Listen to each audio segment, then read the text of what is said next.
बिस्मिल्लाहिर्रहमानिर्रहीम। आप देख रहे हैं हाशमी टीवी। मैं आपका मेज़बान अखलाक हुसैन हाशमी।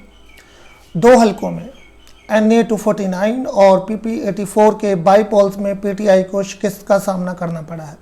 किसी भी सिटिंग गवर्नमेंट का बाई पोल्स को हार जाना एक बहुत बड़ा सेटबैक होता है। इसके ऊपर बात करते हैं कि आखिर क्या वजह बनी कि PTI को इन सीटों से हाथ धोना पड़े। नंबर 1, PTI ने रिसेंटली जो TLP के खिलाफ ऑपरेशन किया, ये PTI का जो एक फ़ैसला था वो जल्दबाजी पर मबनी था और इसको मिस हैंडल किया गया। इसके नतायज ना सिर्फ गवर्नमेंट भुगत रही है बल्कि मुल्क पाकिस्तान को भी इसके बुरे और भयानक नतायज का सामना करना पड़ रहा है। उनमें से पहला नतीजा आप देख सकते हैं कि यूरोपीय यूनियन ने एक मुतफ़िका करारदाद पेश की है जिसमें उन्होंने पाकिस्तान पर जोर दिया है कि वो अपने आइन में से 295C जो कि एक शिक है नमूस रिसालत के ऊपर, ये ब्लास्फेमी लॉ है, तो इसके ऊपर उन्होंने जोर दिया कि ये पाकिस्तान इस जो शिक है इसको निकाले क्योंकि ये हिट कर रही है अक़लियतों को।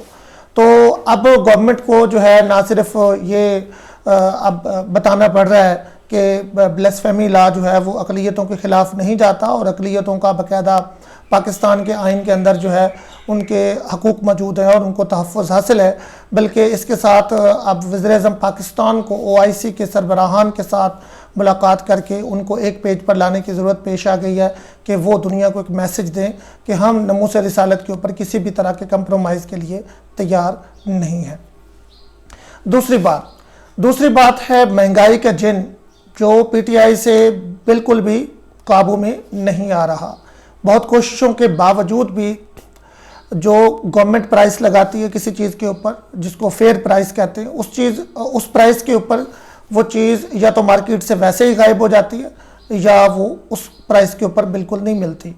टैग लगा दिया जाता है, लिखा हुआ आपको मिल जाता है कि फेयर प्राइस, बट वो चीज़ यूँ समझ लें कि आप गवर्नमेंट की नाक के नीचे महंगे दामों बिक रही होती है।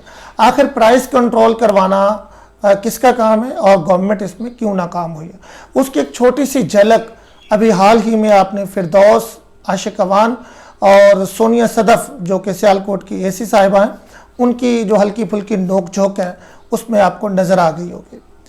तो यहाँ से ये अंदाज़ा आप लगा सकते हैं कि जो इंतज़ामी अमूर के अफसरान हैं वो हुकूमत के साथ उस तरह का तावन नहीं कर रहे जिस तरह का तावन एक कामयाब हुकूमत को चलाने के लिए दरकार होता है। तो ये एक ऐसी लेवल की इंतज़ामी अमूर की अफसर थी और यहाँ से आप ऊपर अंदाज़ा लगाएं कि बड़े अफसरान का क्या हाल होगा। तो अगर ब्यूरोक्रेसी गवर्नमेंट के साथ नहीं चलती तो इंतज़ामी तौर पर गवर्नमेंट जो है वो मफलूज होकर रह जाती है और ऐसी गवर्नमेंट डिलीवर करने में नाकाम रहती है। एक और बात वो ये है कि इमरान खान के साथ जो लोग खड़े हुए हैं, जो PTI के साथ खड़े हुए हैं, वो ज़्यादातर नौजवान तबका है और नौजवान जो हैं वो नज़रियाती वोटर्स हैं। नज़रियाती वोटर का एक मसला ये होता है कि वो आपकी शख्सियत से ज़्यादा आपके नज़रिए के ऊपर फोकस किया हुआ होता है। जो आपने नज़रियात पेश किए हैं, जो आपने एक सोच का प्रचार किया है और शुरू में जिस तरह से वज़ीर-ए-आज़म इमरान खान साहब जब अभी इक़्तिदार में नहीं आए थे तो जो वादे उन्होंने किए तो नौजवान ये सोच रहे थे कि ये अब वादे महज वादे नहीं हैं, जिस तरह से साबका पार्टीज़ करती चली आई। और वैसे सियासतदानों का ये वतीरा होता है कि वो बड़े बड़े वादे करते हैं और उसके बाद जब वो गवर्नमेंट में आते हैं तो ये हम देख चुके हैं पिछले जब से पाकिस्तान मार्ज़ वजूद में आया और सियासी पार्टियाँ अदल बदल करके आती रहती हैं, तो हर पार्टी जब अपोजिशन में चली जाती है और जब वो अपने लिए इलेक्शन का रास्ता हमवार करती है तो बड़े बड़े वादे करती है, लेकिन बाद में आकर वो आवाम को तकरीबन यूँ समझ लें कि कोई 1/4 के ऊपर रखा के जो है वो अपनी राह लेती है। लेकिन इमरान खान के साहब के मामले में ये बिल्कुल मुख्तलिफ था। नौजवान नस्ल ये सोच रही थी कि इमरान खान ने जो वादे किए हैं वो मनवन पूरे होंगे और इमरान खान जैसे इक़्तिदार में आएंगे तो मुल्क की तकदीर संवर जाएगी, बेरोज़गारी ख़त्म हो जाएगी और बड़े बड़े तरक्याती मनसूबों का आगाज़ होगा और इस तरह से पाकिस्तान एकदम तरक्की के रास्ते पर चल निकलेगा।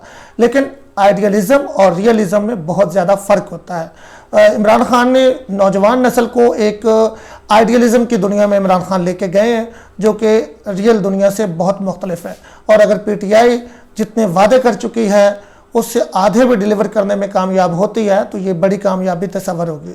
लेकिन बहरकैफ अभी तक PTI अपने वादों के मुताबिक आधा भी डिलीवर करने में नाकाम रही है। मज़ीद PTI को अपने काम के ऊपर फोकस करना होगा, डिलीवर करना होगा अगर चाहती है कि वो आने वाले इलेक्शन में दोबारा इलेक्ट होकर आए। अपना ख्याल रखिएगा। हमारे चैनल का भी साथ में सब्सक्राइब कीजिएगा और साथ में दिए हुए घंटी के बटन को भी प्रेस कर दीजिएगा। वस्सलाम।